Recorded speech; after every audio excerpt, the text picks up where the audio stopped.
This is my truth, and this is the reality of being a casino nomad. Trying this whole intermittent fasting thing now, trying to last at least 15, 16 hours before I eat food. It's been about 16 hours and I'm hungry, so I'm just gonna grab something.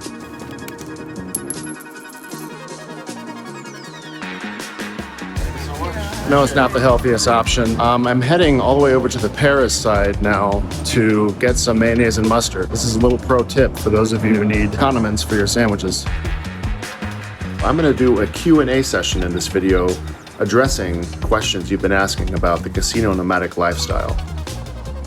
All right, and that's how you can get condiments while staying here at Horseshoe or Paris. The Cafe Bell Cafe. Yeah, the food here, no doubt, is expensive. I normally go to a grocery store like Smith's, and I'll usually grab some carrots, crackers, cheese, some deli meat. I know it's not the healthiest and it's definitely not gourmet by any means, but it's what I've been doing. I had moved to Las Vegas after a divorce. As a trumpet player and film composer, I wanted to pursue something with music and entertainment. I worked odd jobs, and then once I got my apartment, I was getting offered lots of comp rooms. So I ended up essentially living on the Las Vegas Strip and staying in my apartment only on the weekends.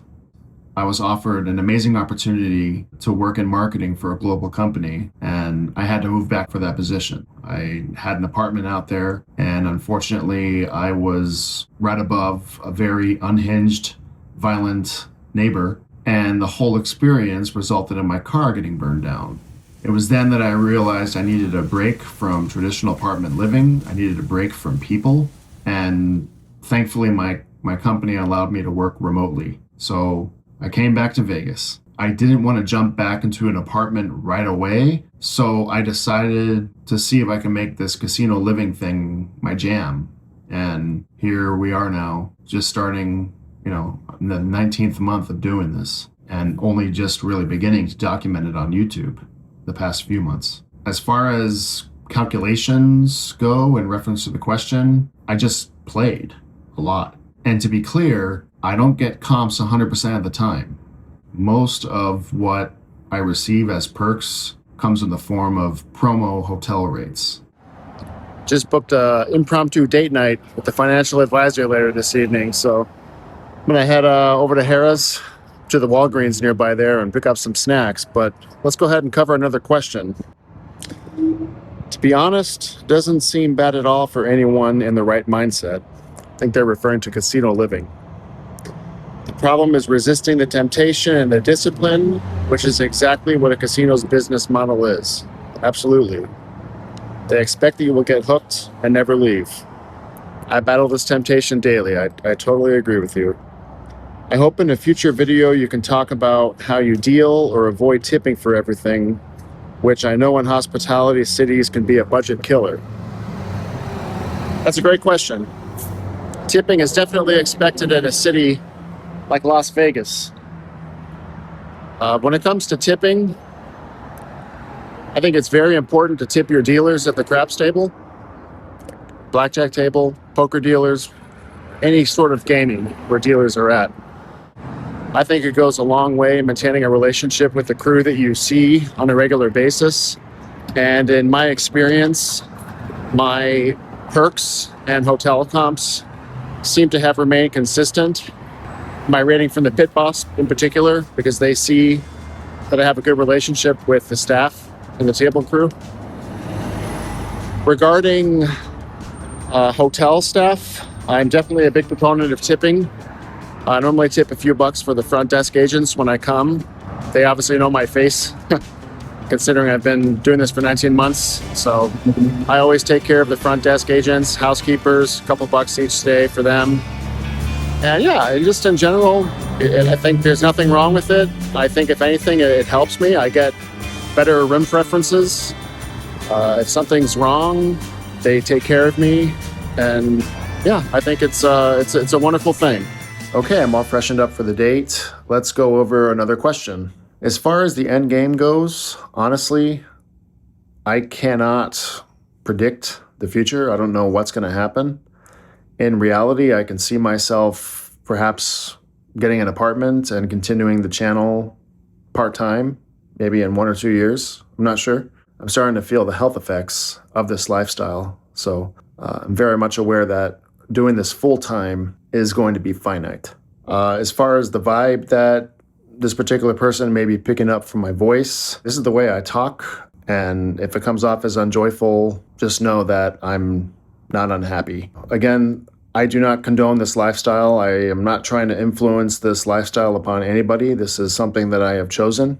It's very taxing. It's stressful. I'm to the point now where I can book roughly a month ahead and know where I'm going to be at. But if I have a work trip or if I have to go visit family or something comes up, I have to adjust all of it. And all of that does have an element of stress associated with it. Is it enjoyable? Yes. I enjoy this. I enjoy the freedom and the peace that living in a hotel does provide compared to living with a violent neighbor. I also am enjoying this challenge of trying to keep my total monthly expenses at a low level.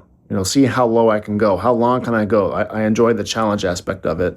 And of course, now I've got the channel. Now I've got you all watching. So this is the start of a much bigger journey. And I'm looking forward to seeing where it goes.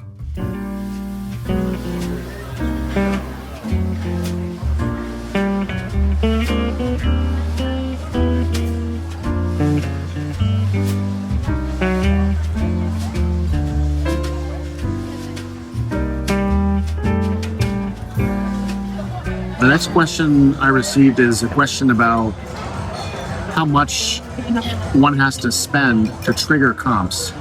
So let me differentiate something here. Casinos don't actually comp you based on how much you spend. They comp you based off of your theoretical loss. And theoretical loss is what you play over time, if that makes any sense. Like, I don't know what the algorithms are for each casino, but let's say a typical theoretical loss of 200 to maybe 400 a day is what they use to provide just a base comp for a room or a food credit or whatnot. For a slot player, that could look like betting, I don't know, $1, maybe $1.50 consistently over 3 or 4 hours. If you're a table games player like me for craps, that could look like betting $10 or $15 on average over 3 to 4 hours or longer. So it just really depends. The most important thing to do is if you're trying to play for comps, like I am, they want to see consistent play. Small and steady play will give you more offers than one huge session every few months. All right, and that will conclude the Q&A session here. Appreciate you guys tuning in. Hopefully you found it informative and entertaining. Keep the comments and the questions coming, guys. And who knows, maybe yours will be featured in a future video. See you in the next one.